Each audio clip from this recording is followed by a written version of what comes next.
Buongiorno e benvenuti nel piccolo giardino di Monfestino. Benvenuti anche in autunno, un periodo nel quale c'è da fare qualche lavoro in giardino, c'è da recuperare qualche pianta, metterla al calduccio, perché le notti cominceranno a essere fredde, qui in veranda fredda come queste coleus per esempio. Prima però diamo un'occhiata al giardino, diamo un'occhiata alle fioriture ancora in corso e buona visione.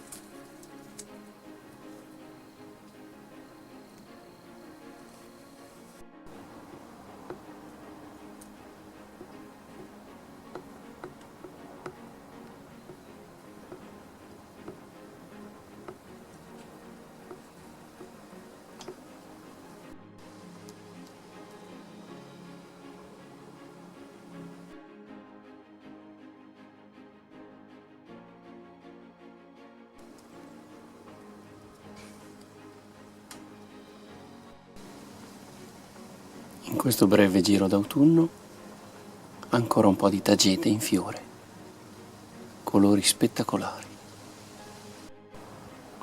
La dipladenia non smette di fiorire dall'inizio dell'estate e sullo sfondo, ancora un po' in ombra, l'arrivo dei settembrini o astri.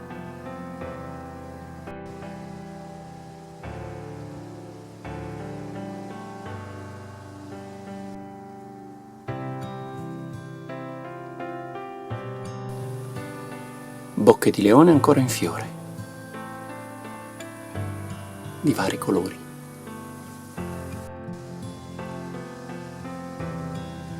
Fioriscono davvero dappertutto le bocche di leone. Queste si sono autoseminate l'anno scorso. Guardate questa dove è cresciuta. Nata e fiorita. Bocca di leone. Questi fiori sono stupendi, sono i fiori di alcea o malvarosa, baciati dal vento.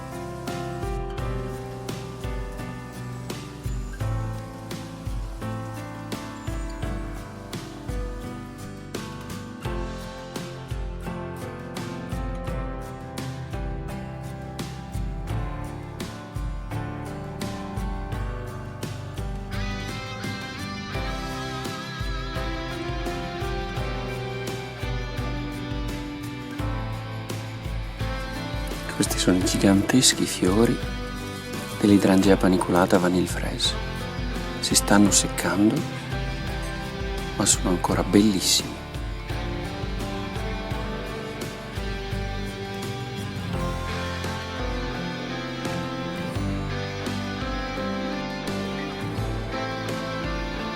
Anche le petunie sono ancora in fiore.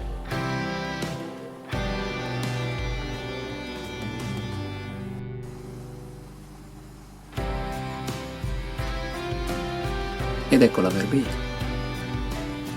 bellissimi colori.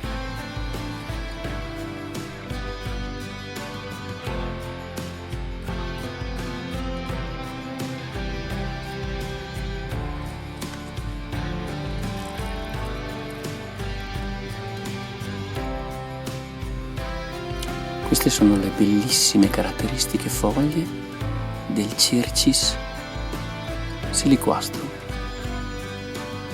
o albero di Giuda.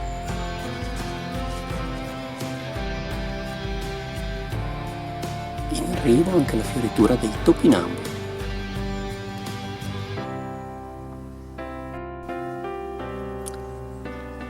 Questo di inizio autunno è un momento molto importante anche per i rododendri,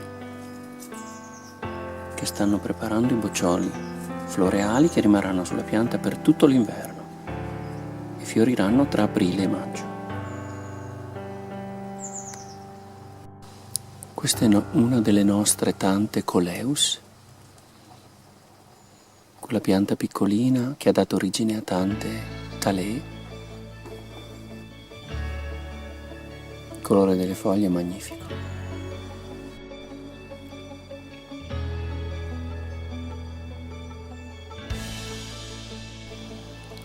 nostro giardino sono presenti anche le piante di cui sono stati ritrovati resti fossili oltre 200 milioni di anni fa.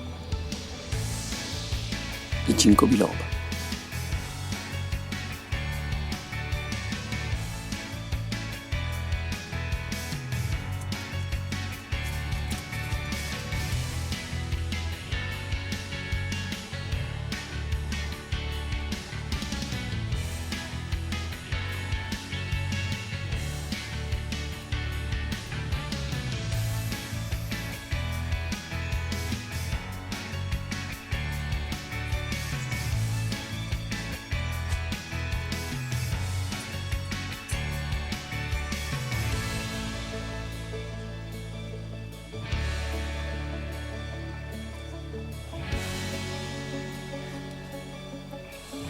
Vi ricordo, qualunque giorno sia, anche in autunno, rendetelo bello.